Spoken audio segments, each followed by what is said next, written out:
Yes, bana, anaamini akisha achana tu na Diba, Davis hatakuwa na sababu yoyote ile ya kumsumbua kama anavyomsumbua hivi sasa. Lakini majibu mabaya ya Regina yanamfanya Patrick ampige mpaka alazo hospitalini. Huku Peter hamuelewi kabisa Idi kutokana na reaction aliyokuja nayo leo kazini. Hivyo anamshtakia kwa Nkondindi.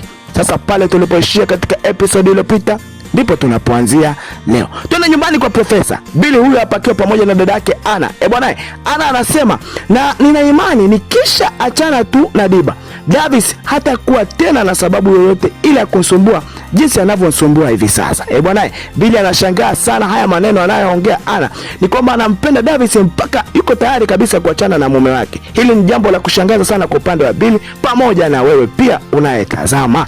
Lakini twende huku nyumbani kwa Patrick. Huyu hapa Davis, Enzo pamoja na Patrick bana. Sasa Patrick baada ya kumpiga Regina amekutana na Enzo pamoja na Davis. Patrick anasema hivi: na sijapata majibu sahihi wakati ninamuuliza, na mbaya zaidi namuuliza maswali yangu ananijibu jeuri na fedhuli. Hapo ndipo hasira iliponipanda na nikaamua kumzibua vizuri kabisa. Bwana, ni baada ya Regina kupeleka hospitalini kutokana na kipigo kikali alichokipata baada ya Patrick kumuuliza maswali yake mazuri tu, lakini Regina alionekana kujibu kwa jeuri sana na kwa fedhuli. Hivyo ilimpandisha hasira sana Patrick na kumfanya ampige vibaya mno. Tutoke hapo twende huku garage. Peter huyu hapa bana yuko zake Nkondindi, huyu hapa amekuja, wanasalimiana fresh. Sasa baada ya Nkondindi anamuulizia Idi yuko wapi, lakini Peter anakuwa na wasiwasi sana na kusema leo toka amefika simuelewi kabisa mjomba, yani hayuko sawa.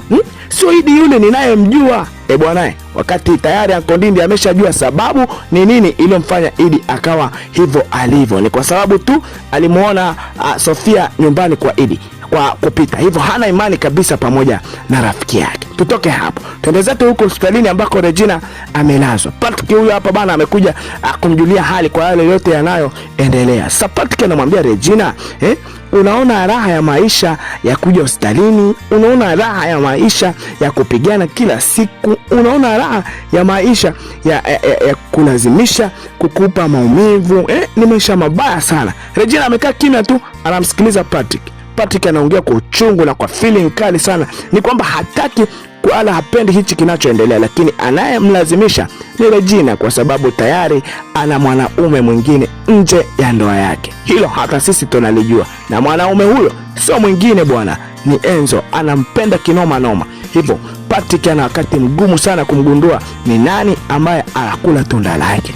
Full episode hii hapa.